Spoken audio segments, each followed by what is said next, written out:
Bismillahir Rahmanir Rahim. So inshallah we're going to go through some new words. So before going through the words, I want to speak about Ismu Dhat.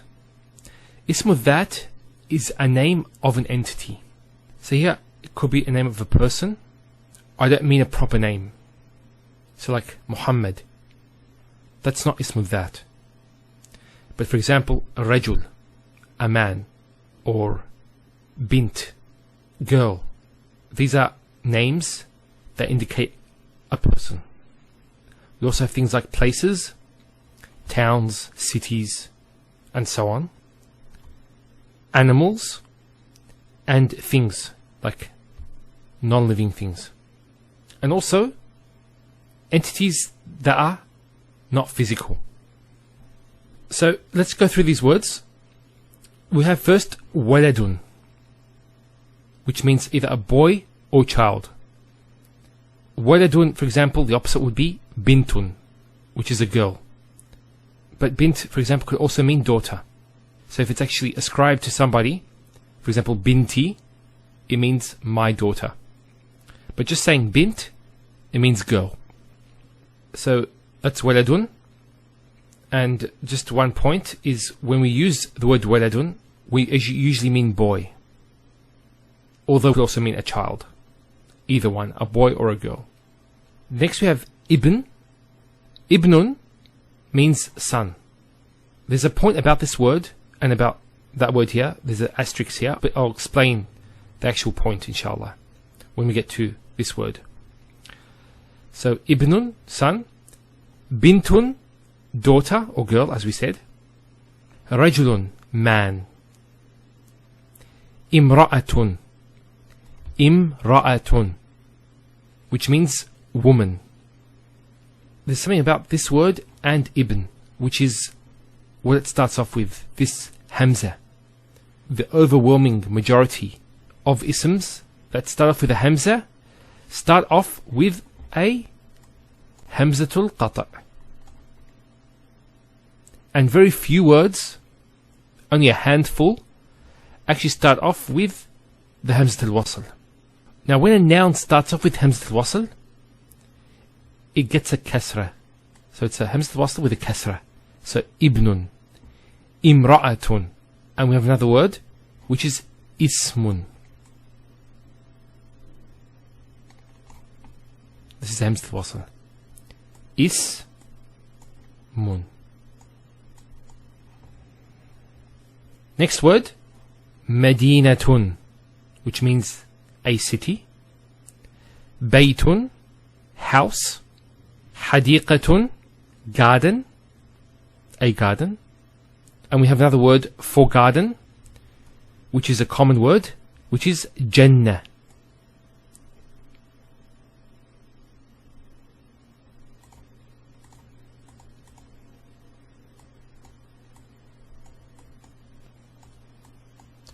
Jannatun. Jannatun means a garden also, but a luscious garden, filled with growth, filled with trees. So it has much more growth than hadiqa. And there's actually different nuances between these words. So that's just a point there. Okay, so they're places. So we spoke about the person, which are waladun, ibnun, bintun, rajlun, imra'atun. Then madinatun, baytun, hadiqatun are the place. Next we get to animals. Kalbun, dog. Dajajatun, a hen. And its counterpart, the rooster, is dikun. So notice a rooster and hen, they don't have the same letters. You don't have one derived from the other. On the other hand, for example, kalb, a feminine dog, this is masculine, a male dog. The feminine dog would be kal,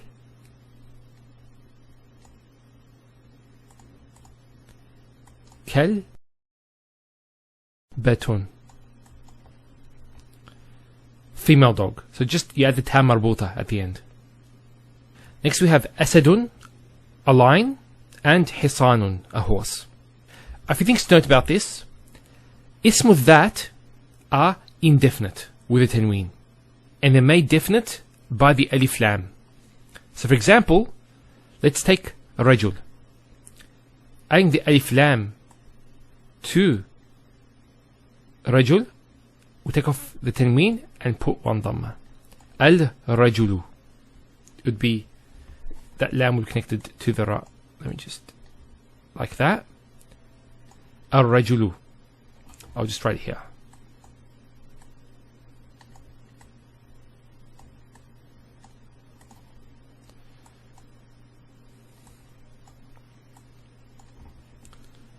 الرجل, so there's actually a shadda there because harf shamsiyya.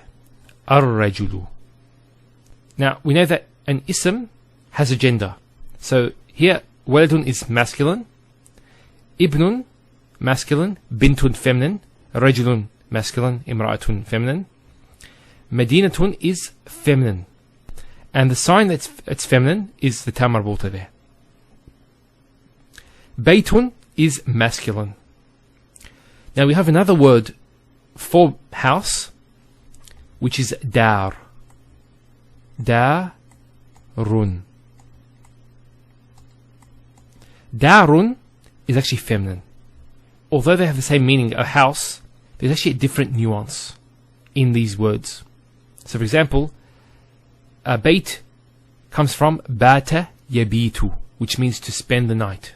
A place where you stay the night. You sleep. Darun comes from a word dara yaduru, means to go around. So it's a place where you move around and you have the freedom to move around as you like. Okay, and then we have hadiqa. Hadiqatun is feminine. Similar to jannah, it's also feminine, ta marbuta. Kalbun, masculine. Kalbatun, feminine. Dajajatun is feminine. Dikun, masculine. Asadun, masculine. Hisanun, masculine. Okay, now we get to the other nouns on the list, and these are known as ismu sifa, a name denoting an attribute. So a sifa is an attribute. So ismu sifa, the name denoting an attribute. So let's go through this. Kabirun, big or old. Kabirun means physically big in size. It can also mean big in age. Then we have saghirun. Saghirun means small as well as young in age. Either one. Tawil means tall or long. Tawil, for example, describing a human being, we say he's tawil, it means he's tall.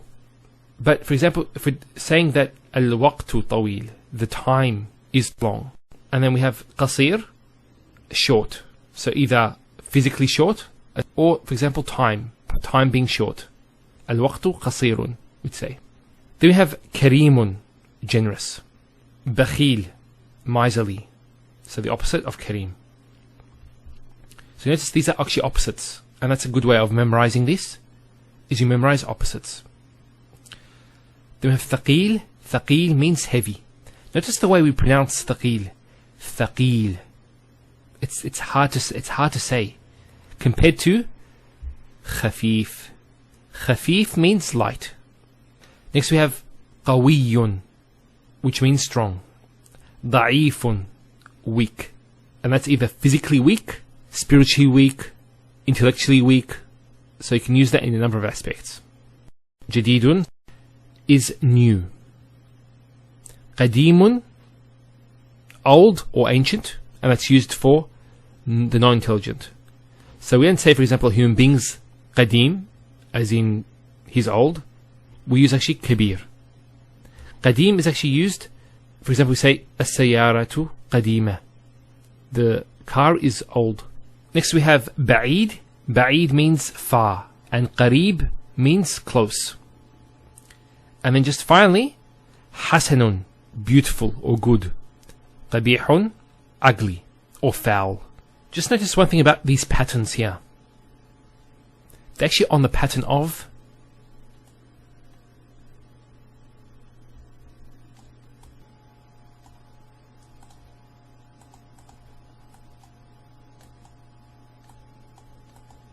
fa'ilun. So we have the first radical, second radical, and third radical. And this ya is an extra. So example, kabir. We have the kaf, the ba, and the ra. So the kaf, ba, and the ra. Words on this root denote something that has a large size, or for example an old age. So that's the root, and that ya is extra. So it's similar with all the rest. So the ta, the waw, and the lam. Qaf, sad, ra. They're actually the three-layer root of the word that we spoke about in introductory sarf. Here, for example, khafif is we have the kha and the two fa. It's actually double fa. With qawi, it's the qaf, the waw, and the ya as being the root.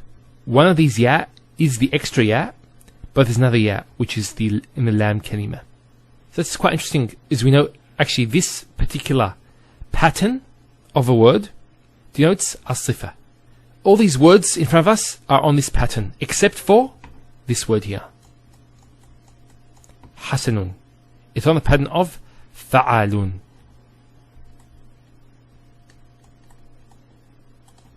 Fa'alun. That's also another pattern of the ism al-sifa. Just a point here, not all words on these patterns are ism al-sifa. They could be from another category of words. So that's just a point there. We'll learn that later on. Okay, now a point to note about all this. All these attributes can be made feminine. These are all describing masculine isms. So for example, if we're say describing a man, a rajul, we'd say a rajulu kabirun. You'd use this. But if we're talking about, for example, bint, al-bint, we'd say al-bintu saghiratun. In fact, all these sifas can be made feminine by the following step. The last letter, convert it into a fatha. So for example, so that's a fatha. We took the tanween off. And then adding a ta marbuta. So let's add a ta marbuta. Sorry about that, it's not very clear. Qaribatun. And there's a tanween on the ta marbuta. So for example, let's take kabir and change it to feminine. It'd be ka, and there's a ta marbuta. So ka, bi, ra, tun. Now, there's a point here. Whenever you see a ta marbuta, the closed ta, the letter before it will always be a fatha. No exceptions there. There will never be a dhamma or a kasra or a sukoon. What we're going to do now is going to use words from the first group we spoke about, the ism that, and join it to a word from these ism sifa to create a nominal sentence. A simple nominal sentence, a jumla ismiya.